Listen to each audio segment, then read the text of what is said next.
Ang hisgutanan mahitungod sa believers o ang mga magtotoo nga may 8 ka butang. Believers in their status, believers in their designations, believers in their symbols, believers in their life, believers in their nature, believers in their past, believers in their present, and believers in their future. Humana nato mahisguti ang nagunang duha nga mao ang believers in their status ug ang believers in their designations. So moani na ta sa believers in their symbols nga may 40 ka mga butang ang gisgutan dinhi. Una, width of life. Amen. So, we are separated from the chaff and to be gathered into the Lord's barn. Sumala sa Matthew 3:12. Ikaduha, growing with the tares and be reaped into the Lord's barn. Sumala sa Matthew 13:25. Ikaduha, a good seed. Nganong nahimo man tang good seed? Because we are the sons of the kingdom. Sumala sa Matthew 13:38. Ug ikaduha, sown by the Lord to grow into His kingdom. Sumala sa Matthew 13:24. Ikatulo, fishers of men. Sumala sa Matthew 4:19. Nganong nahimo man tang fishers of men? Because to bring men out of the world into the kingdom of the heavens. Sumala sa Luke 5:10. By the gospel of the kingdom of the heavens. Sumala sa Matthew 24:14. Ikaapat, salt of the earth. Nganong nahimo man tang salt of the earth? Kay we are people of the kingdom of the heavens. Sumala sa Matthew 5:3 and 10. O keeping the earth from being fully corrupted. Sumala sa Matthew 5:3 to 12. Ikalima, light of the world. Nganong nahimo man tang light of the world? Tungod kay we are people of the kingdom of the heavens. Sumala sa Matthew 5:14a, og we are shining in the darkness of the world. Sumala sa Matthew 5:13. Ikaunom, alam. Nganong nahimo man tang lamp? Gumikan kay we are placed not under the bushel but on the lampstand. Sumala sa Matthew 5:15. Then we are shining to all who are in the house. Sumala sa Matthew 5:15. Ug ikatulo, glorifying their Father who is in the heavens. Sumala sa Matthew 5:16. Ikapito, a city situated upon a mountain. Sumala sa Matthew 5:14a. Nganong nahimo tang a city situated upon a mountain? Because we are elevated above all the surroundings. Then it is impossible to be hidden. And consummating in the New Jerusalem situated upon the golden mountain, shining over and enlightening the new earth with the divine light. Sumala sa Revelation 21:18. Ikawalo, the sun. Sumala sa Matthew 13:43a. Nganong gitawag man tag the sun? Sumala kay we are the sons of the kingdom as the righteous. Sumala sa Matthew 13:38. Og we are shining forth in the kingdom of their Father, the heavenly part of the millennium, in Matthew 13:43a. Ikasiyam, virgin. Sumala sa Matthew 25:1. Nganong nahimo man tang a virgin? Because we are people of the kingdom of the heavens. Sumala sa Matthew 25:1. Og we are bearing the lamps, their spirit, with the Spirit of God, to bear the testimony of Christ, and going forth, going out of the world, to meet the bridegroom, the coming Christ. Sumala sa Proverbs 20:27, Romans 8:16, and Hebrews 1:9. Ikapulo, plants. Sumala sa 1 Corinthians 3:6-8. Nganong nahimo man tang mga plants? Because we are planted by God through His servants, asa in the church. Sumala sa 1 Corinthians 3:9. To grow by Christ as life, o lastly, to be transformed into precious stones. Sumala sa 1 Corinthians 3:8-12. Ikaunsi, living stones. Nganong nahimo man tang mga living stones? Kay, we are transformed sinners. Sumala sa 1 Peter 2:5, o being built upon a spiritual house, the church. Sumala sa 1 Peter 2:5. Ikadusi, sheep. Nganong nahimo man tang sheep? Gumikan kay the Jewish believers who come out of the sheepfold of the Judaism brought Christ as the door in John 10:2, 4, and 7:9. So the Gentile believers who were brought in by Christ to be one flock, which is the church, with the Jewish believers in John 10:16. With Christ as their shepherd who laid down his soul life for them, that they may have the divine life in John 10:11, 14:15, 16b, and 10. Ikatrisi, many grains of wheat. Sumala sa John 12:24. Nganong nahimo man ta? Many grains of wheat. Because we are produced out of one grain, which is Christ. Sumala sa John 12:24. Og through the death and resurrection of Christ in 1 Peter 1:3, para asa for the formation of one bread, the body of Christ in 1 Corinthians 10:17. Ikakatorsi, branches of the vine. Nganong nahimo man tang branches of the vine? Because we are members of the Christ of God to form the organism of the triune God in the divine dispensing in John 15:1.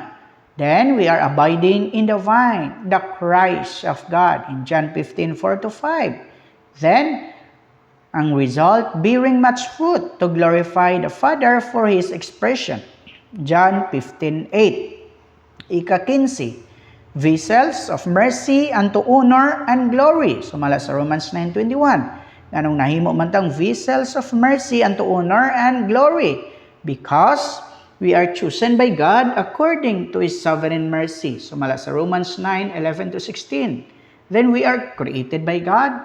Then, unto honor with Christ as their treasure through regeneration, and to honor through their cleansing of themselves from the vessels unto dishonor in 2 Timothy 2:20. Lastly, we are prepared by God unto glory through glorification, the last step of God's full salvation. So, sa Romans 9:23. Ika-16, branches of the cultivated olive. Nganong nahimo man tang branches of the cultivated olive? Because the cultivated olive tree being the God-chosen race of Israel with Christ as the reality of their life and everything. Sumala sa Romans 11:24. Then, the Gentile believers as the branches of this cultivated olive tree having been grafted into it to be fellow partakers of the root of its fatness. Ika-17, a spectacle. Nganong nahimo man tang a spectacle? Because like the show of the fights between criminals and wild beasts in the Roman amphitheater exposed to the public as the gazing stock in 1 Corinthians 4:9. To the world, both to angels and to men in 1 Corinthians 4:13. Both in reproaches and in afflictions in Hebrews 10:33a. Kaupat, the apostles as the criminals becoming the partakers with those who experience the same in Hebrews 10:33b. Ika-18, the obscuring of the world and the scum of all things in 1 Corinthians 4:13. Ika-19, the temple of the Holy Spirit. Sumala sa 1 Corinthians 6:16-20. Nganong nahimo man tang the temple of the Holy Spirit? Because the Holy Spirit from God being not only with the believer's spirit, but also in their body as His dwelling. They are not their own, for they were bought by God with a price. Then they, as the dwelling of the Spirit, should glorify, express God in their body. Ika-20, threshing oxen. Sumala sa 1 Corinthians 9:9-10a. Nganong nahimamantang threshing oxen? Gumikan kay we are laboring with their mouth, not muscle. Sumala sa 1 Corinthians 9:9. Og eating what is under their threshing. Ika-21, runner in the race and contenders in a game. Sumala sa 1 Corinthians 9:24-25. Nganong nahimamantang runners in a race and contenders in a game. Kay, to receive the prize, the incorruptible crown. Sumala sa 1 Corinthians 9:24. By exercising self-control in all things. In 1 Corinthians 9:25. By putting off every encumbrance and the entangling sin. Sumala sa Hebrews 12:1. Running with endurance. Sumala sa Hebrews 12:1. O contending lawfully. In 2 Timothy 2:5. Ika-22, a workman in carpentry. Sumala sa 2 Timothy 2:15. Ika-23, nourishing mother. Sumala sa 1 Thessalonians 2:7. Ika-24, father. Sumala sa 1 Thessalonians 2:11. Ika-25, wise master builder. Sumala sa 1 Corinthians 3:10. Ika-26, ambassadors. Sumala sa 2 Corinthians 5:20 and Ephesians 6:20. Ika-27, as stewards. Sumala sa Luke 16:1. Ika-28, captives of Christ in His triumphal procession. Sumala sa 2 Corinthians 12:14a. Nganong man, nahimo mantang captives of Christ in His triumphal procession because we are led by God. 2 Corinthians 2:14a. To celebrate and participate in Christ's triumph in their New Testament ministry, ministering Christ to others. Ika-29, incense bearers. Nganong nahimo man sa mga incense bearers? Because we are scattering the fragrance of Christ in His triumphal procession in their New Testament ministry in 2 Corinthians 2:14b. Then to God, a Savior from life unto life, in those who are being saved, and a Savior from death unto death, in those who are perishing. Sumala sa 2 Corinthians 2:15. Ika-30, letters of Christ. Sumala sa 2 Corinthians 3:2-3. Nganong nahimo mantang letters of Christ? Because they're inscribed with the Spirit of the living God as the writing element. Then inscribed in fleshly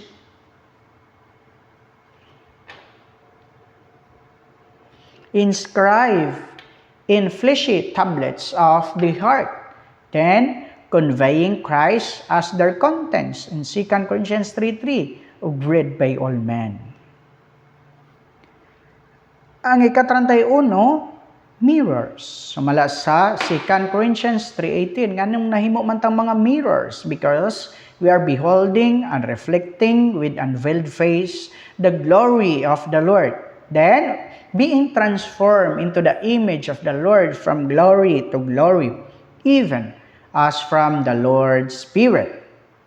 Ika-32, earthen vessels. Nganong nahimo man tang mga earthen vessels because we are containing the Christ of glory as the excellent treasure received by them through the illumination of the gospel of the glory of Christ.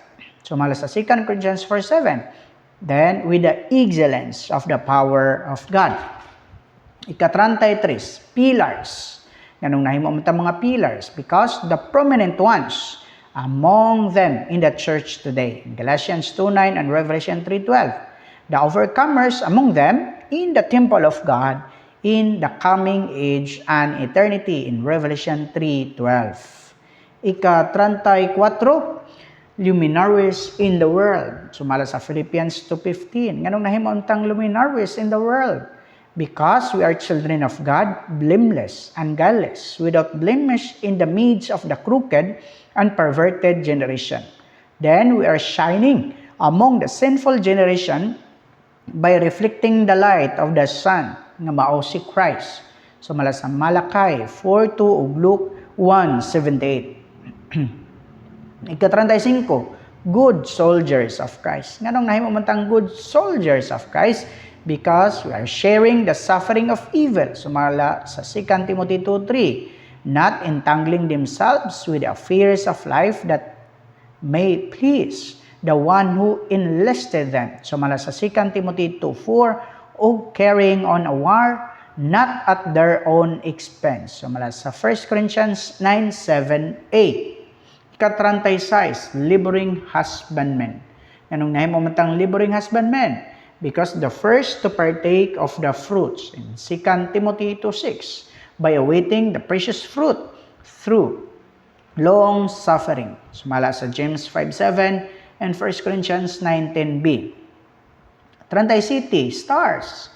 Nganong nahimo man tang stars? Because the shining ones in the churches who are the serving ones, angels of the churches responsible for the testimony of Jesus. So, mala sa Revelation 1:20, 2-9. Held in the hand of Christ, the head of the church, in Revelation 1:16-8. O participating in and enjoying the seven spirits of God in Revelation 3:1. 38. The man-child in Revelation 12:5. So, nganong mahimo man ta mga man-child? The overcomers among them. Sumala sa Revelation 2:26-27. About to shepherd all the nations. In Revelation 12:5. To be cut off to God and to His throne. In Revelation 12:5. 39. The first fruit and the harvest.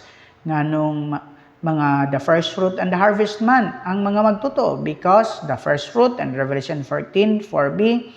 O the harvest and Revelation 14:15 nagpatumong sa mga magtotoo. Lastly, ika-40, jasper and other precious stones. Nganong mga jasper o other precious stones man ta? Because jasper signifying the appearance of God shining with the glory of God as the light of the New Jerusalem for the expression of God in Revelation 21:11. Then, other precious stones signifying the riches of the beauty of Christ in different aspects for the foundation of God's eternal dwelling. Sumala sa Revelation 21:19-20. So, moni, ang hiskutanan may tungod sa believers o mga magtotoo in their symbols nga may 40 ka mga gihisgutan. Daigon ang atong Ginoo.